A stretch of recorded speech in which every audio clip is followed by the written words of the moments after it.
You ask Tiger to solve. This deals with linear equations with one unknown. The final result is y equals -5. Let's solve it step by step. Swap sides.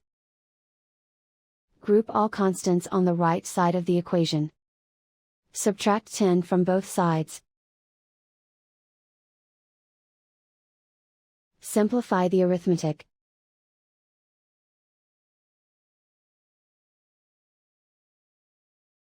Isolate the y.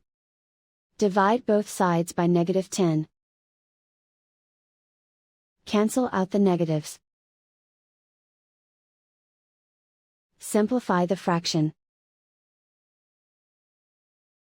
Move the negative sign from the denominator to the numerator.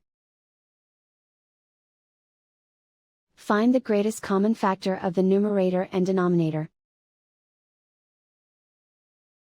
Factor out and cancel the greatest common factor.